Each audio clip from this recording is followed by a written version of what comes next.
My father was a tea planter. Saw somebody doing stand-up comedy. 3 months later, I was on stage. I did 250 shows in my first 10 months. Any gig, anywhere, anytime for no money. 2 years later, I was dead broke. Took up a part-time job, worked in the day, did my shows at night, paid back my loans. Now I do stand-up comedy full-time, traveling all over the world.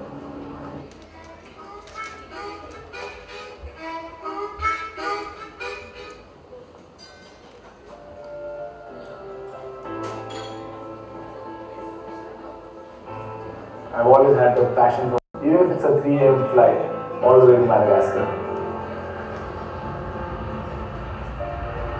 Being a pilot is a really demanding job. You have to be really focused and you have to give your 100% at all times. I've been a pilot for a lot of VIPs, politicians, celebrities, businessmen. It's a lot of fun flying them and they trust me for making them reach the destination safely.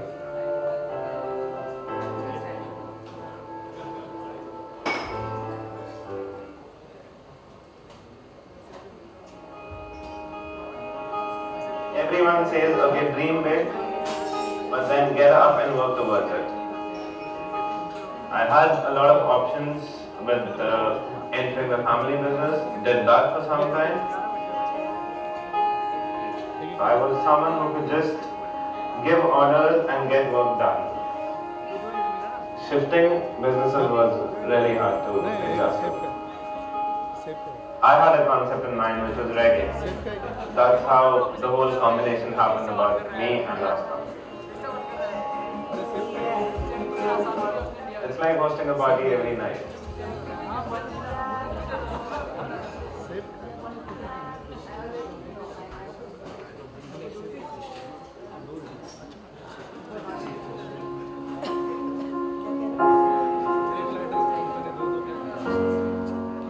Growing up, all my friends wanted to play cricket when I was 8-10 years old.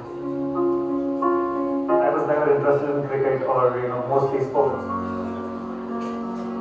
I used to find my own corner, my own piece and just draw or scribble something. I was always interested in tattooing. I did not know where to get tattoos done 15 years back. So I got a machine imported from the States and started practicing on the practice skin. I did my first tattoo here and that's how it started.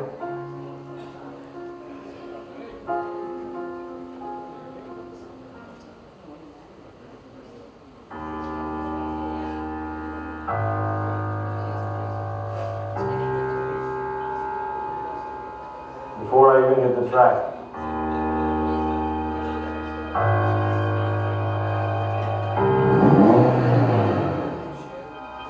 I can feel it. This incredible rush of power.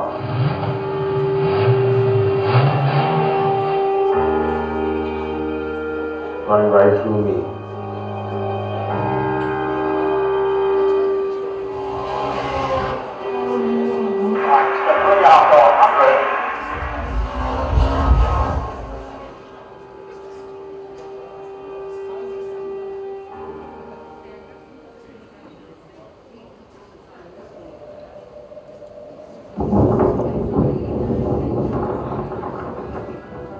At the age of 16.